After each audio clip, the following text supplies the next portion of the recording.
രാജസ്ഥാനിൽ BJP മന്ത്രിസഭ വികസിപ്പിച്ചു. കരോടിലാൽ മീനയും രാജ്യവർദ്ധൻ സിംഗ് റാത്തോഡും മന്ത്രിമാരായി സത്യപ്രതിജ്ഞ ചെയ്തു. നിതിൻ അംബുജൻ ചേരുന്നുണ്ട് വിശദാംശങ്ങളുമായി. നിതിൻ, ഈ മന്ത്രിസഭയിലെ പുതിയ ആളുകളെ കൂടി ചേർക്കുന്നുണ്ട്.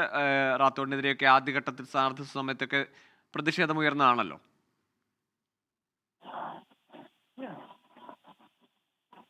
ഗോകുൽ, ഇപ്പോൾ രാജ്യവർദ്ധൻ സിംഗ് റാത്തോഡും അതോടൊപ്പം തന്നെ കിരോടിലാൽ മീന ഉൾപ്പെടെയുള്ള 22 പേരാണ് മന്ത്രിമാരായി സത്യപ്രതിജ്ഞ ചെയ്തിരിക്കുന്നത്. ഗവർണർ കൽരാജ് മിശ്ര ഇന്ന് ജയ്പൂരിലെ രാജ്ഭവനിൽ ചേർന്ന ചടങ്ങിൽ സത്യവാചകം ചൊല്ലിക്കൊടുത്തു.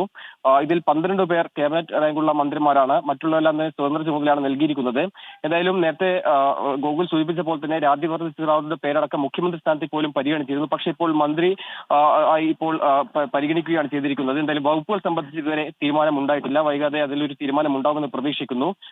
115 സീറ്റുകൾ നേടിയാണ് BJP സംസ്ഥാനത്ത് അധികാരം തിരിച്ചുപിടിച്ചത്. അതിനുശേഷം ഏറെ ദിവസം ചർച്ചകൾ നടന്നു വരികയാണ്. അതിനുശേഷമാണ് ഇന്ന് ഏറ്റവും ഒടുവിലായി ഇപ്പോൾ സത്യപ്രതിജ്ഞാ ചടങ്ങ് കഴിഞ്ഞിരിക്കുന്നത്. 22 മന്ത്രിമാരുടെ സത്യപ്രതിജ്ഞയാണ് ഇപ്പോൾ നടന്നിരിക്കുന്നത്. ശരി, നിതിൻ അംബുജനാണ് വിവരങ്ങൾ നൽകിയത്. രാജസ്ഥാനിൽ പുതിയ 2 മന്ത്രിമാർ കൂടി കൂട്ടിച്ചേർക്കപ്പെടുന്നു രാജസ്ഥാനിലെ BJP മന്ത്രിസഭയിലേക്ക്.